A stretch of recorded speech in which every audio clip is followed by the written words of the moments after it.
Hey, I want to take a moment to tell you about Anchor. I absolutely love Anchor, and it's the easiest way to make a podcast. That's why I use it. Let me explain. It's completely free, and there's creation tools that allow you to record and edit your podcast right from your phone or computer. Anchor will also distribute your podcast for you, so it can be heard on Spotify, Apple Podcasts, and every other podcast platform out there. You can make money from your podcast with no minimum listenership. It's everything you need to make a podcast in one place. Switch to Anchor and never pay a hosting fee again. What you need to do is download the free Anchor app or go to anchor.fm to get started. Welcome to the 99% Loco Podcast.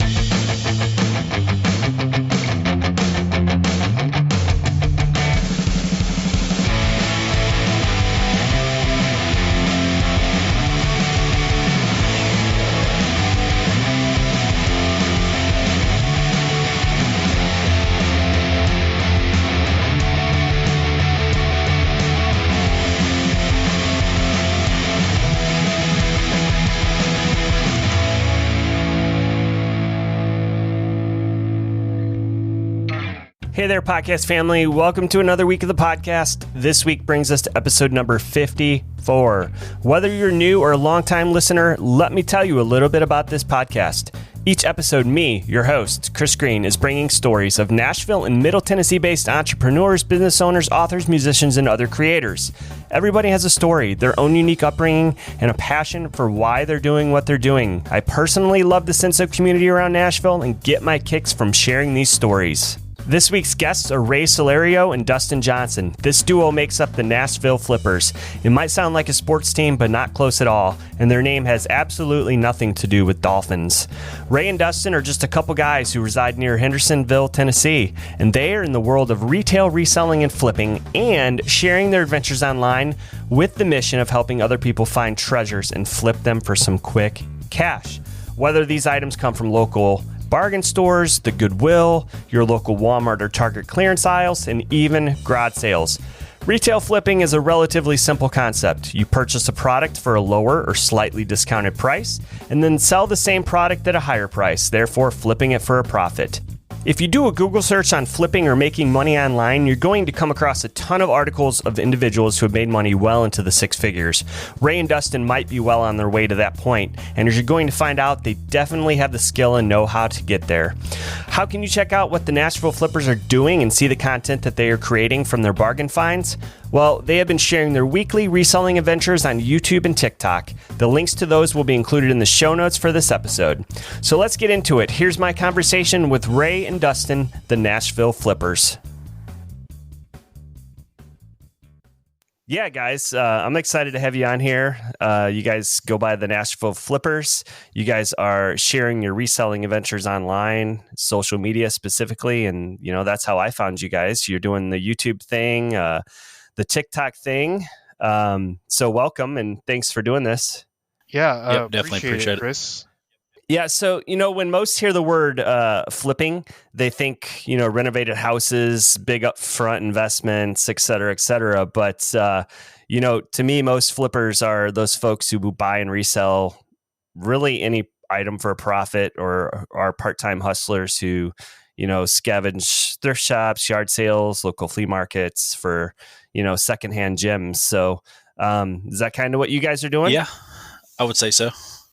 Yeah, for sure. Yeah, that's exactly what we're doing. We're trying to make I wouldn't say a quick buck, but a smart investment. buck. Smart investment. Would you say, D? Smart investment. That's right. But sometimes, like Dustin likes to say, well, you got to risk it for the biscuit. Risk it for the biscuit. That's Always. Right. Yeah, I mean, I assume you guys have regular jobs as well, and you're doing this, as part-time. But I know there's a lot of people that are doing this and are actually quitting their full-time jobs and making a ton of dough. I mean, is that something you'd like to eventually do, or that's the dream anyway? I'd probably answer that first. No, definitely not. Part-time is just more relaxed. If I had to do this full-time, I'd probably get stressed, But Ray, what about you? Yeah, I agree with Dustin as well. This is kind of a hobby that we like to make money on the side, and we kind of I don't know, we like to have fun with it. And I think both of us have pretty good paying jobs for what we do. And we have, insurance and 401ks and stuff like that. So if we had to do it full time, I think it would be extremely stressful, not just only for us, but for our wives especially. So that would be that we would really have to sell that to do it full time. But they do know. I mean, they are I would say the people that reap the biggest benefit of us doing this is the extra money on the side, where we can easily take $5 and turn it into 30 pretty quickly. But we like to do it, we just like having fun with it, and we like helping people along the way. Yeah, exactly. So kind of walk me through, how did you guys meet and how did you actually get into reselling? Dustin's actually my brother-in-law. So Okay. Dustin married my sister, my middle sister, Bianca, and so Dustin's just part of the family. We're just family, and so that's how we met. I mean, how long have you and my sister been Yeah, together, Dustin? I mean, it's been over since 20 years. 2008. 2008, So Dustin's my brother.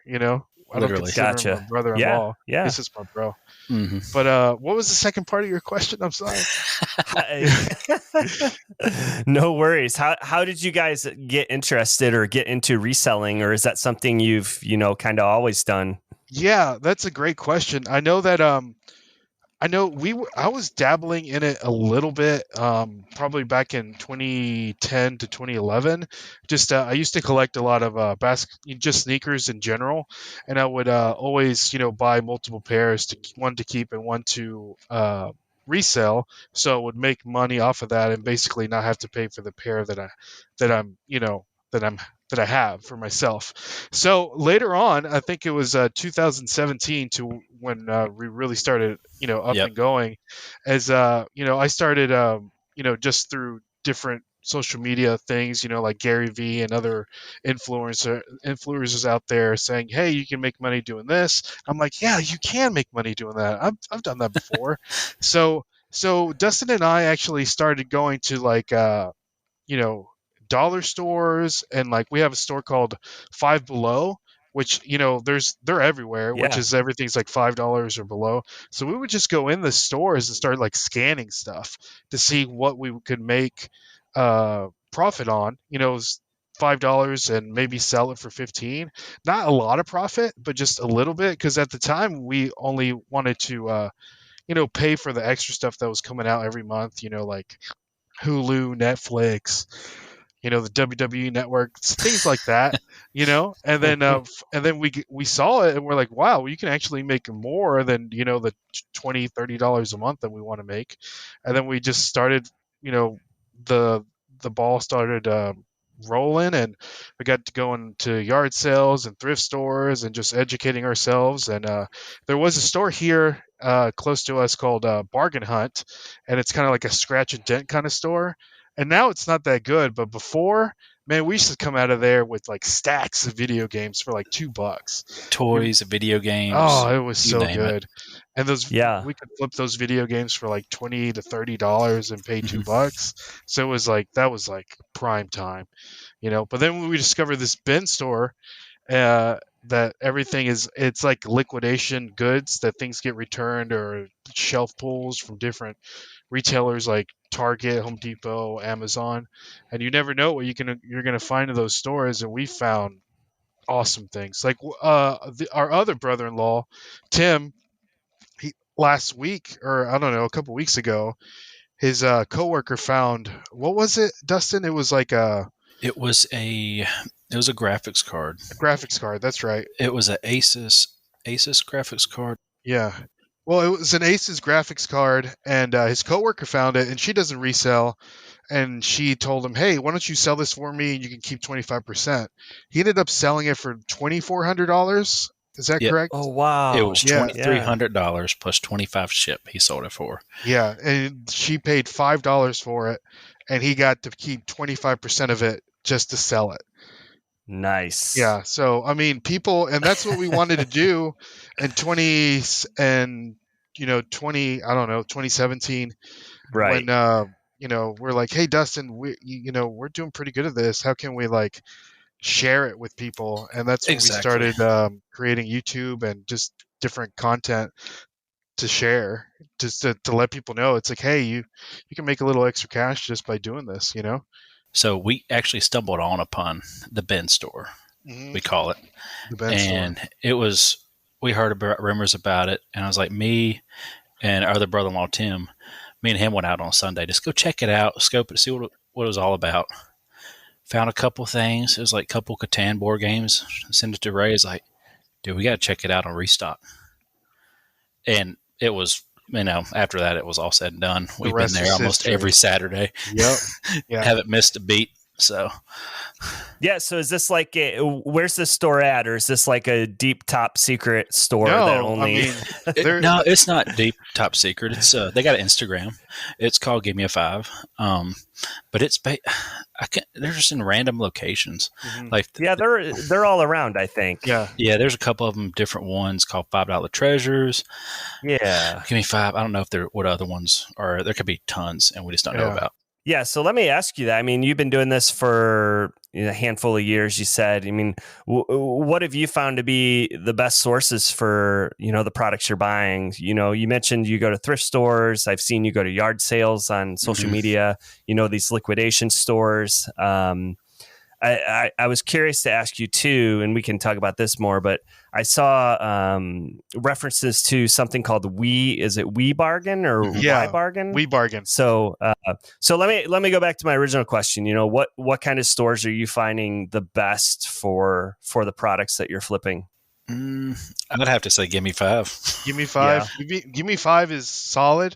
But if you go in there and you don't know what you're looking for, or you just want to buy things that you're familiar with, you're not going to do it's gambling, and it's your knowledge has to be, you have to have a lot of knowledge and been doing it for a while, because Dustin and I will be digging, and we've done it for so many years, and it's like, oh, we know this is good just because of like what like who makes it, or just the packaging, or we know like certain baby products sell well, or medical devices or things like that.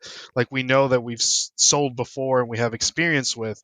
But if a person's just going in there cold turkey, they're going to have a hard time, because they don't know like what things cost or what they're worth. But other than that, I would say yard sales. Yard sales is like one of my favorite things to do. I think Dustin, I'm sure you love them too. Oh, I freaking love it. But I think the best thing about yard sales to me is the negotiating part. Yes, like absolutely. Yeah, like we live for it. We're like, it's like, how cheap can we get this? And then we get a lot of flack on that on our social media, just because it's like, you could have gave them this. It's like, they wanted $5 and you bought it for $2. It's like, what's $3 more? It's like, well, if I'm doing it for 4 hours on a Saturday and I'm losing $3 per item, and I buy 50 items, it adds up. You know what I mean? Exactly. It's like, people don't think about that kind of stuff. Yeah. So, the Give Me Five store, I was just thinking about that. I think there's one down my way in like Columbia, Tennessee. Yeah. So is it like returns to stores that they get, or like scratch and dent, or both of those? Is that the main products that those stores get? Anything. Yeah, you could find brand new stuff in there. It's a little bit of everything. Yep. Okay. I can tell you what things we found in there. Because like sometimes products change their packaging, and even if it's a new product and they change, new packaging, they want the old packaging out, so it just gets liquidated. It gets sold off and liquidated, and it ends up in a store like that, and it's perfectly fine. It's never been opened brand new, but they're not using the same packaging for that product. Yep. Hence the our gold mine, or honey item, as we call it, the Revlon brushes that we get. Ooh, yes, the Revlon. They've recently changed their packaging, so every once in a while we'll see a bunch of them with the old packaging, still brand new, half of them. We'll snag those up because they're still selling for the same amount, because they're the same brush. Yeah, just different packaging. So we make a lot of money off of those brushes. Those it's like a blow dryer brush, and then later we find out that they're like viral on TikTok. So it's like, well, this is the reason why people are buying them, you know?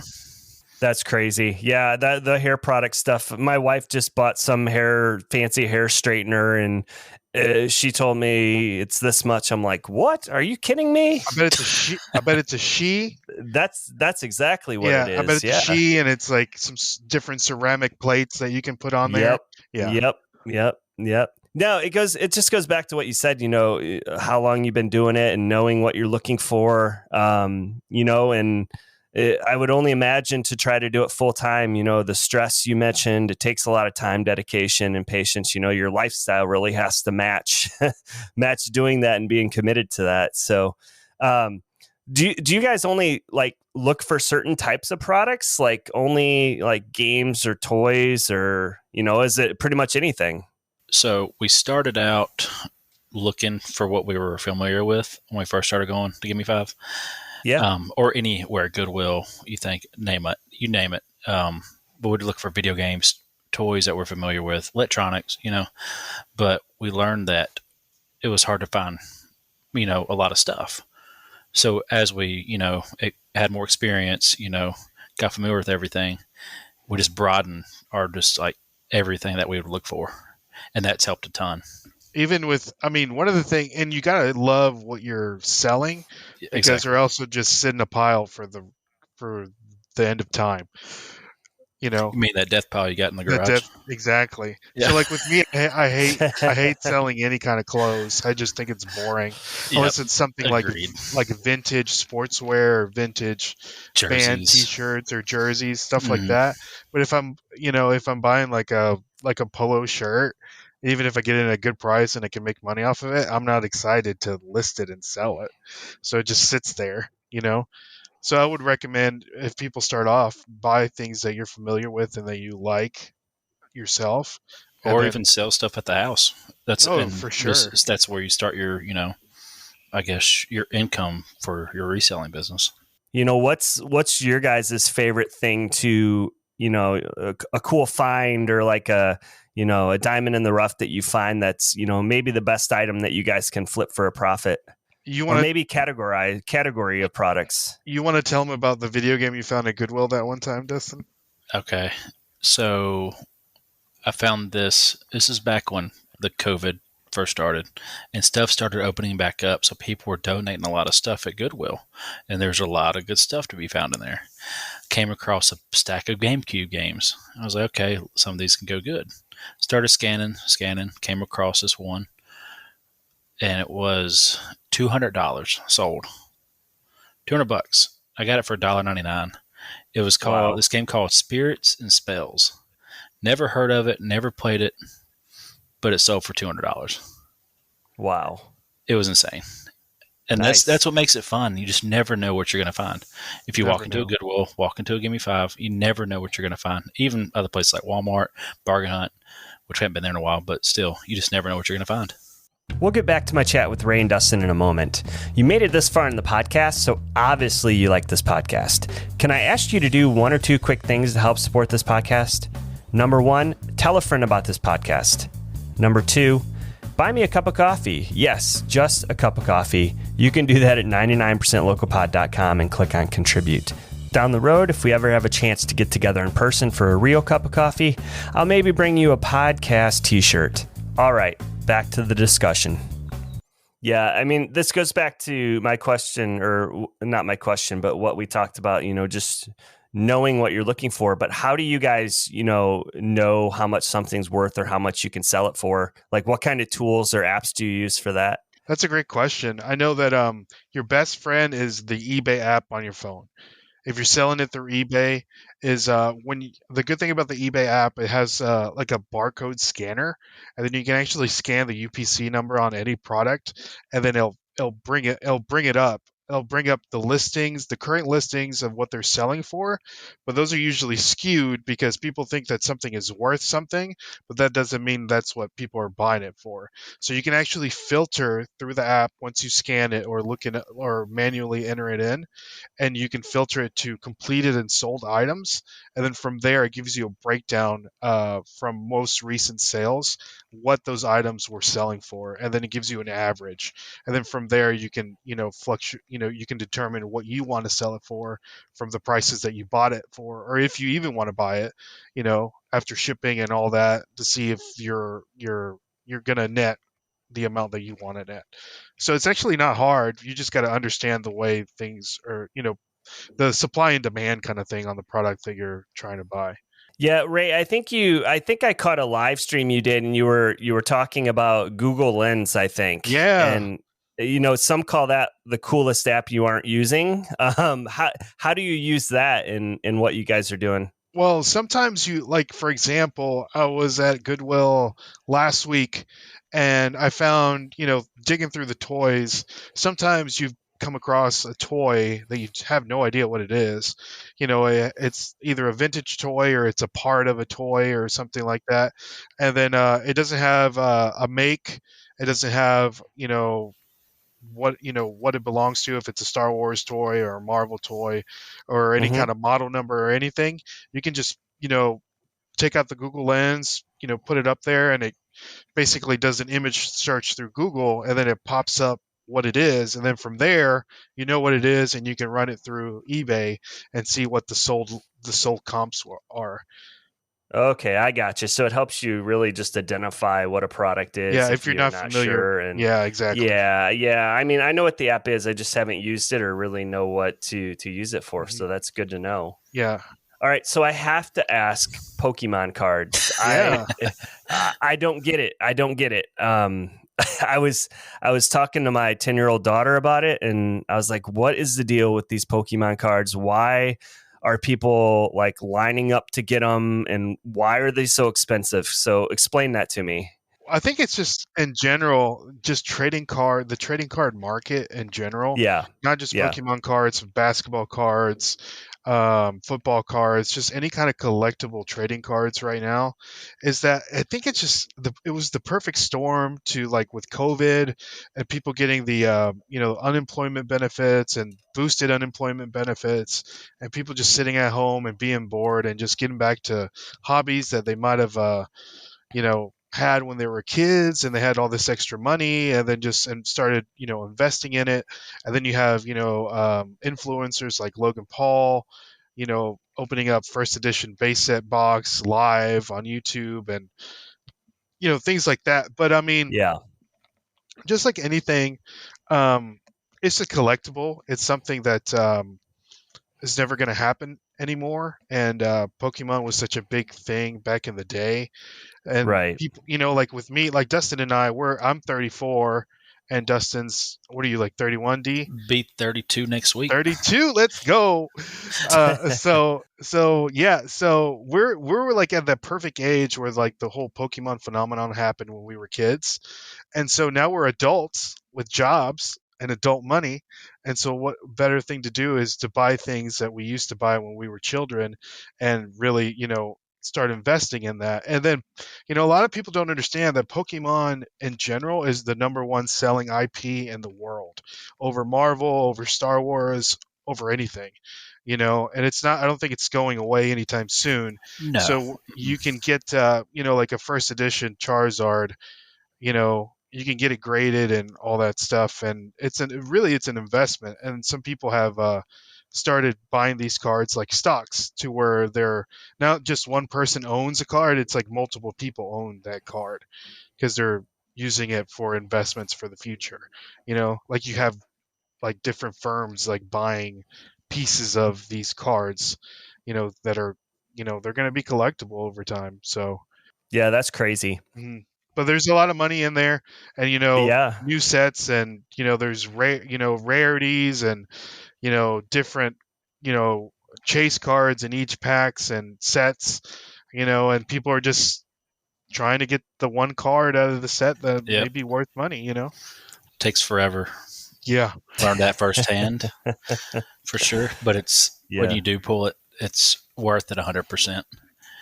We probably spent more than what we needed to, but it's all right. We'll make it back eventually. For us, it's not necessarily like buying and reselling the cards. It's more of collecting. Mm-hmm. Gotcha. Okay. People will look at us when we're buying so much. Like, these guys are about to resell. I'm like, nope. Yeah. I promise you, we're about to crack all these and get disappointed. And then we just and we take that information and then we like to pass it along to people that may want to be doing that. And a lot of the times after, people don't understand that, let's say you buy like I don't know, like a box for $30, and then depending on the box, after tax and then after eBay fees and what you're selling it for and what the market is selling it for, you're really not making any money off of it. You're So not. it depends on what it is, and you should just be better off buying old vintage Wizard of the Coast cards and then keeping those than buying modern sets, because the modern sets, there's 99% chance that they're going to continue to reprint those cards. Especially So people love them for sure. so the value of those cards is going to decrease because of the constant printing on the cards. Yeah, interesting. Pokemon cards. Yeah. Who would have thought? Yeah. I mean, a lot of people. A lot of people. Yeah. Yeah. A lot. A lot of people. So don't hate Yeah. it. I mean, people right now, people are sleeping on Fortnite cards. Huh. That's blows my mind in itself. Yeah.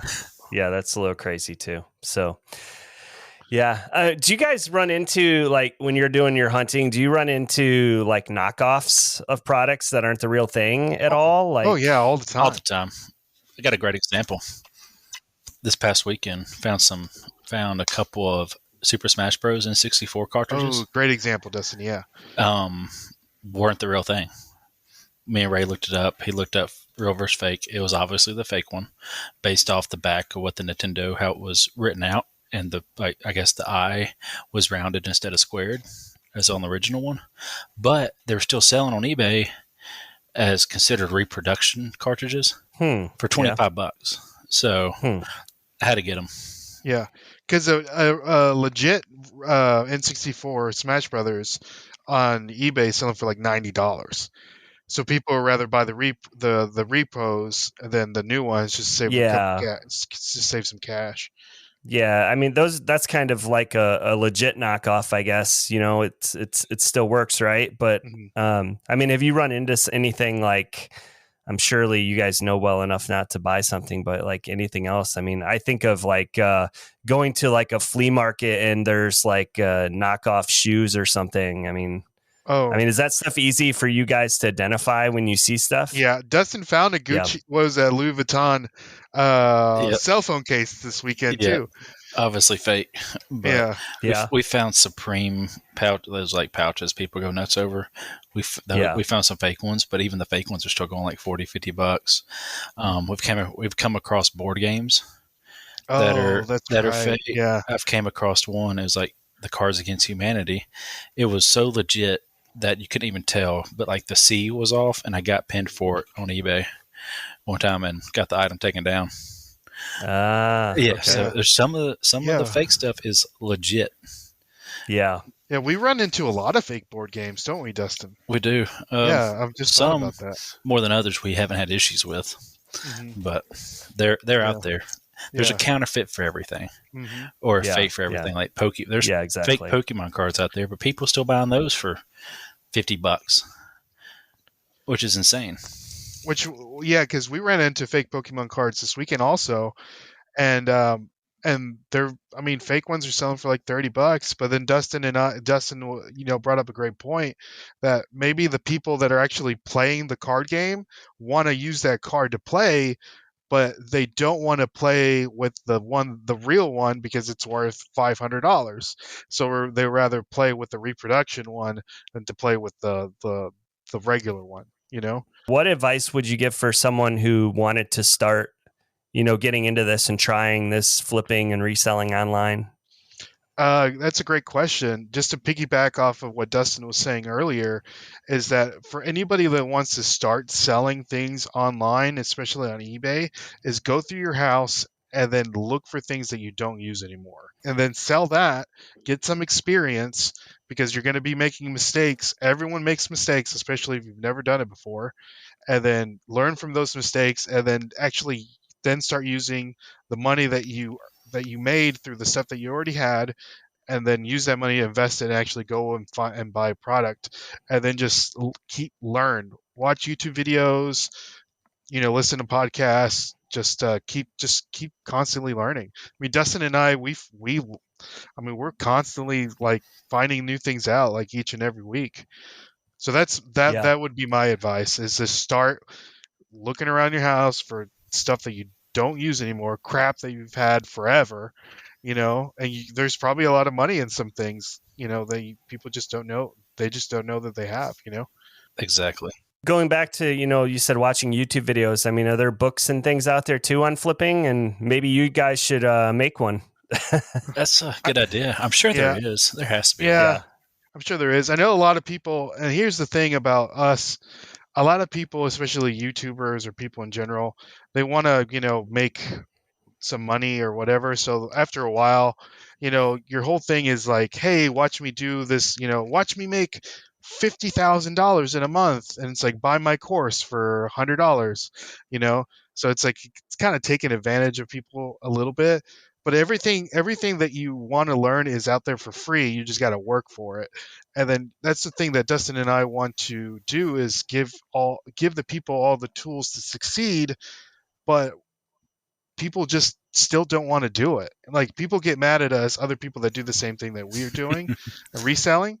And it's like, you don't need to take it. You don't need to film a TikTok. You don't need to film a YouTube video. You need to quit telling people what to buy and what not to, buy, because you're going to ruin it, everyone's thing. I was like, that doesn't mean that they're going to do it, Right. I mean, and there's millions and millions of people that resell. So what are we really doing?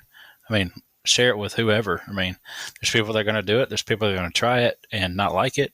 Mhm. Or, there's always going to be somebody. There's always going to be somebody that's going to hate and complain. That means you made it. Yeah. Yeah. I mean, I like watching your guys' TikToks, and I started to just because for the entertainment value and just seeing the cool stuff, you guys are finding and selling, that's just interesting. And it's creative content. So yeah. Well, appreciate that. I know Dustin and I really wanted to, when we first started, like, I guess our mission statements, like, we want to educate people in a fun and entertaining way, something that we would want to watch, Exactly. Yeah.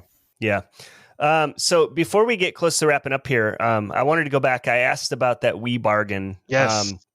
Which really intrigued me, because it looks like you can buy like huge boxes and even pallets of, wholesale products and stuff. I mean, is that something you guys do too? Or can you tell me a little bit about that? Sure. I know with the We Bargain, they actually came, they sent us an email and was like, hey, it's a sponsored thing. So they sent us these boxes full of product. And then from there, people can buy it. And we didn't pay anything from the boxes. And we actually have we wanted to do a test with what, because they send us the stuff knowing that we're going to make a video from it. So they could be sending us better things. But we have our friend Robert, he actually purchased 2 boxes with our promo code Nashville 15, if you guys want to purchase a box. Yes. So he bought 2 electronic boxes himself, and then we actually filmed us reacting to him opening one of the boxes, and seeing if it was still worth buying, knowing that it wasn't a sponsored box. And I think he ended up breaking even on the first one, but he did tell me that he was going to be making more on the second box, and he would recommend it to other people. But I've actually seen We Bargain send boxes to influencers that have like 3 or 4 million followers.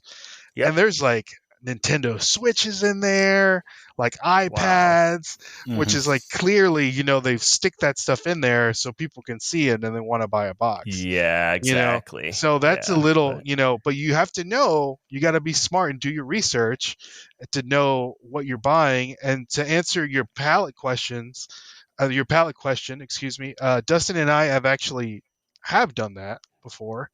And I would say, depending on where you're buying the pallet from, it's an easy way to make really good money. And then I would say that it would be the best use of your time.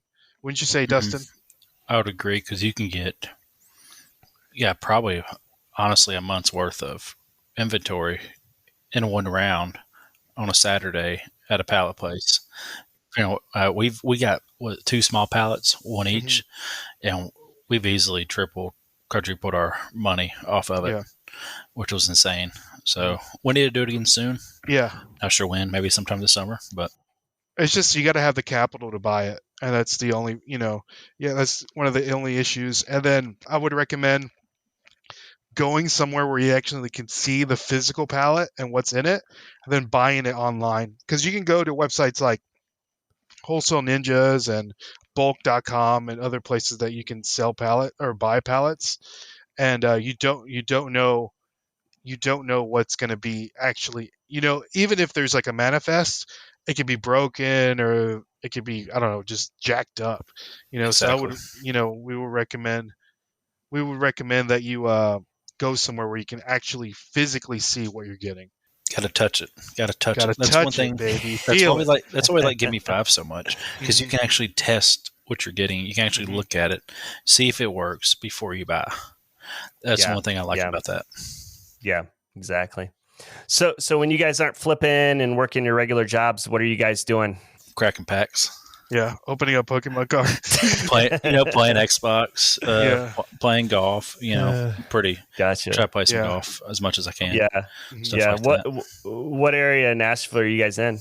Hendersonville. Yeah. 20 Hendersonville minutes. area. 20 minutes north or so from Nashville. Well, hey, let's end this here, but I want to make sure that the listeners know where to find you guys online. I know you're on Instagram at the Nashville Flippers, and then you're on TikTok at the Nashville Flippers as well. What about your YouTube? The Nashville Flippers on all social media platforms, Chris. Check us out. Yeah. Easy to find. Yes, all sir. Right. Well, cool, guys. Yeah.